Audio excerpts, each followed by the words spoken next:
Hey y'all, are you worried about paying off your debt? Do you feel like you're drowning and are concerned about whether or not you'll ever be debt-free? Well, fear not and worry no more. I'm Sir Pinkbeard, and today let's talk about the 2 proven methods for getting debt-free. Now, getting out of debt is a process, so depending on how much debt you have and how much you're able to sacrifice and spend on getting debt-free, it could take a decent amount of time. So if you don't have a budget written out that you can stick to, and you're not on your way to having a fully stocked emergency fund, I would highly recommend pausing this video and checking out my other 2 on emergency funds and budgeting. That way you will have a solid grasp on your finances and know exactly how much you can spend a month to get out of debt. So there are 2 proven methods for getting out of debt, and they are the debt snowball method and the debt avalanche method.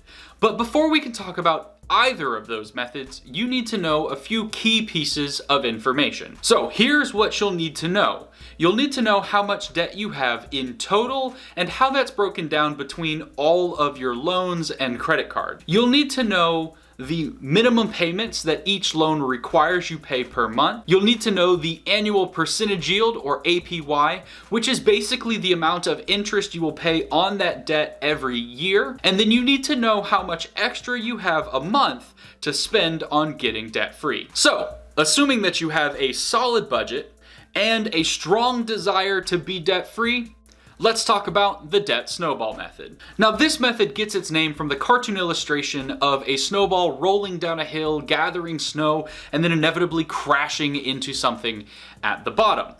In this case, though, the snowball is the amount of money you can pay extra on your debts. And as you pay off your smaller debts, you can take that money, add it to that extra amount, and pay off your larger debts faster.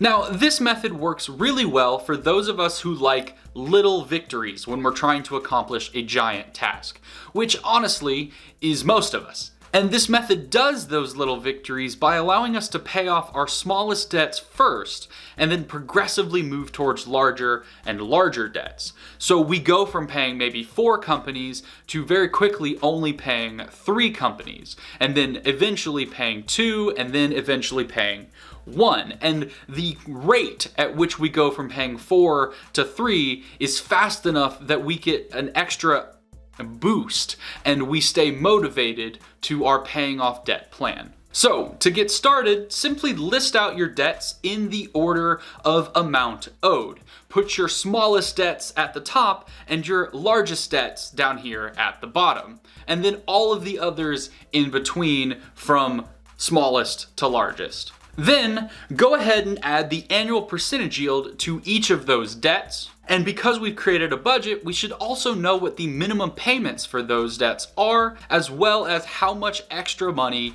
we can spend on debt at the end of every month. So by the time we've added all of this stuff and written it all out, it should look something like this.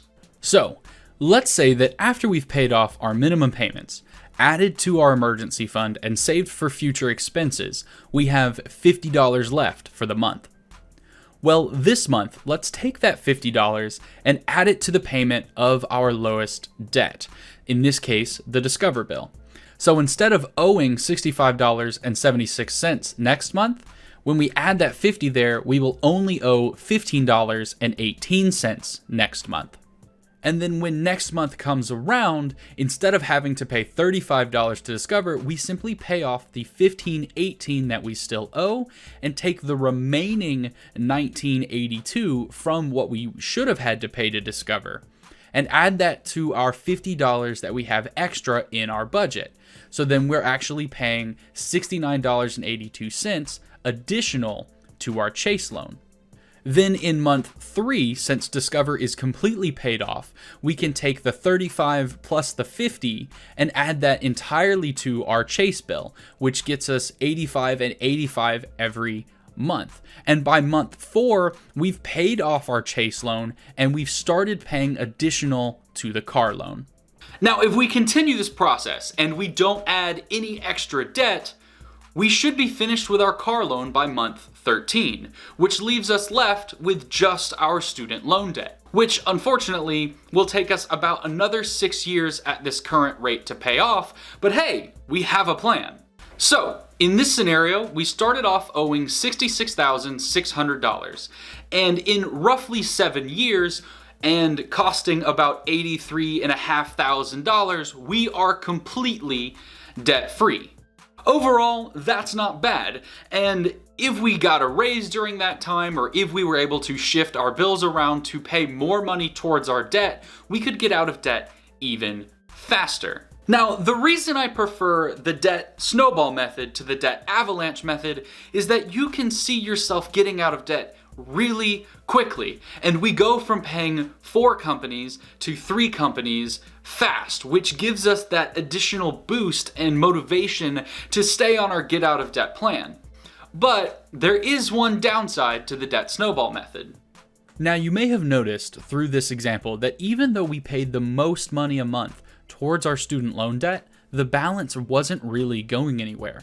For our first payment of $500, almost $350 is taken away from the interest that's accrued, which means that next month we've only taken off $153 from our original $60,000 debt. And by month 6, we still owe $59,226. Even though we've paid $3,000 towards our student loan by month 6th. And after a year, we've still only paid about $1,800 off of our debt, even though at this point we've paid $6,000 to our loans. Well, the problem here is that we have a 7% interest rate, which gets calculated and added to your debt monthly. Now, ultimately, this 7% interest rate generates about $350 a month that we have to pay off. So until we get the rest of our debt gone, we're not going to have any extra money to pay towards our student loan, which is going to lead us to spend more money in the long run, and it's going to take longer to get out of debt.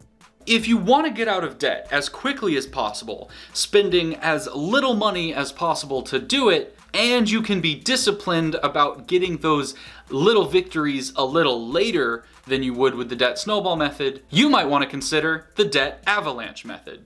Now, the debt avalanche method is really similar to the debt snowball method, but instead of being based on the amount of money that you owe, it's based on the APY associated with those debts. And the debt avalanche's main method is to get you out of debt while paying as little money as possible, which is why you attack the highest interest rates first. Because if you were to pay off your smallest debt, but that was also your smallest interest rate, because of the interest accruing on your other debts, you're ultimately going to spend more money in the long run. But if you use the debt avalanche method and pay off the highest interest rates first, then you're going to pay less money because there will be less interest being added to your debt. So just like with the debt snowball method, let's go ahead and list out our debts, but this time let's put them in order by highest interest rate. And it should look something like this. So instead of taking the $50 and adding it to the highest amount, we add that money to the highest interest rate. Doing this will tackle the problem of compounding interest, or interest that gets added to your debt every month, because the lower the principal or the balance of the debt, the less interest can be added. That's pretty basic math. Now, this method, given the exact same scenario as before, actually gets us completely out of debt a month earlier than the debt snowball method because it's tackling this interest, since the less money that can be added in interest means the less money you have to pay off. And as early as month 3, following this path where we just add it to the highest interest rate, there's actually a difference in the total debt owed. Granted, it's about 13 cents, but there is still a difference, and it will grow over time. So if we look at these two examples at the very end of its course, we are completely out of debt faster and cheaper using the debt avalanche method. In fact, it's a month faster, and we save roughly $570. Now, the downside to using the debt avalanche method is that it takes longer to pay off debt with any particular company. The balance of your total debt will decrease faster and you will end up paying less, but you'll still be paying the same amount of companies longer, which can be a bit demoralizing and may make you consider giving up on getting out of debt entirely. So regardless of how you choose to pay off your debt, I hope you pick one of these methods and then get out of debt as quickly as possible, so that you can live the life that you ultimately want to live and you can save and invest for your future and retirement. If you liked this video, go ahead and smash that like button. Let me know I did a good job. But if you're curious about what to do with your credit cards once you've gotten out of debt, go ahead and hit the subscribe button so that way you can get notified when I produce that video in the coming weeks. Otherwise, guys, I'm Sir Pinkbeard. Thanks for watching, and I will see you in the next video.